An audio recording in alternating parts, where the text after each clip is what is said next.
Bonjour. Alors, c'est quoi ce sport? Alors, ça s'appelle le Krav Maga, c'est d'origine israélienne. Ça a été créé par Emil Lichtenfeld, qui est né en 1910, qui est un tchèque, juif tchèque, qui a intégré l'armée en 40 dans l'armée tchécoslovaque libre à l'époque, qui était sous la direction des Anglais. Ensuite, il est rentré dans l'armée israélienne, donc il y a eu tout un tas de techniques qui ont été mises au point, qui étaient très confidentielles. Et dans les années 64-65, à sa retraite, il a commencé à ouvrir des clubs, le premier qui a été ouvert à Netanya. Et donc il a commencé un petit peu à transposer les situations militaires en situations civiles.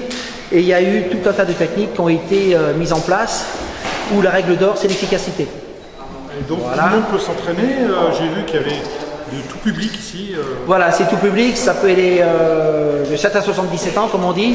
Il n'y a pas besoin d'une force physique extrême, puisque l'intérêt, c'est d'avoir des techniques qui puissent être dans les 4 secondes très efficaces, aussi bien pour une personne âgée que pour un enfant, comme on l'a vu lors des démonstrations, ou pour une femme de n'importe quel âge.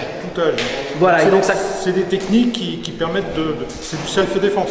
Voilà, c'est la self-défense, donc on est dans un esprit assez bien cadré. C'est-à-dire qu'on n'est pas dans un état d'esprit d'offensif, on est dans un esprit défensif.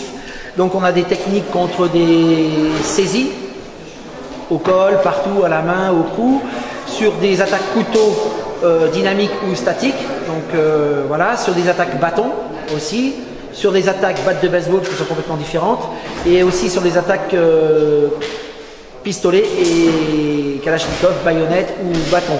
Donc il y a des techniques qui sont qui doivent être très travaillées parce qu'elles sont très performantes. Mais il n'y a pas de compétition de sport? Non, il n'y a absolument pas de compétition et il n'y en aura jamais, d'accord? Parce que comme c'est des coups qui sont, on porte des coups et qui peuvent mettre un petit peu à mal le physique et l'intégrité de l'adversaire. Donc, puisqu'on attaque les yeux, les parties, le cou, on attaque tout.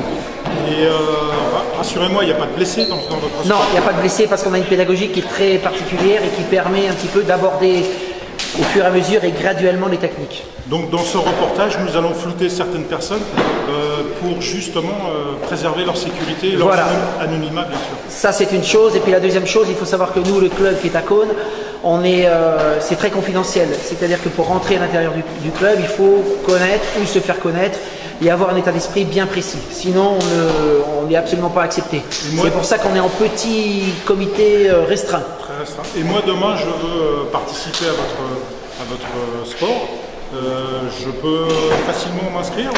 Oui, après qu'on ait fait connaissance, qu'on ait discuté, que vous soyez venu 1 ou 2 fois pour savoir comment est-ce que vous intégrez dans le groupe, quel est votre état d'esprit, et notamment il y a des petits tests sans vous rendre compte qui sont mis en place les 2 premiers entraînements. Et à partir de là, il y a une décision qui est prise, à la fois par moi qui est un droit de veto, et à la fois par l'ensemble des adhérents. C'est l'ensemble des adhérents qui décident si oui ou non telle ou telle personne peut rester ou pas. Voilà, c'est une communauté, voilà.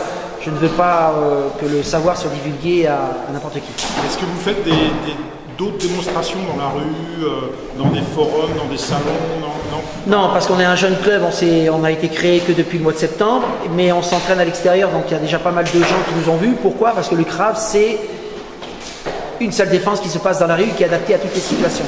Donc on doit aussi s'extérioriser et aller à l'extérieur sur des bancs, sur des bars, n'importe où, dans n'importe quelle salle. Et rappelez-moi le nom du sport? Le Krav Maga. Le Krav Maga, d'accord. Voilà, K-R-A-V, Maga, M-A-G-A.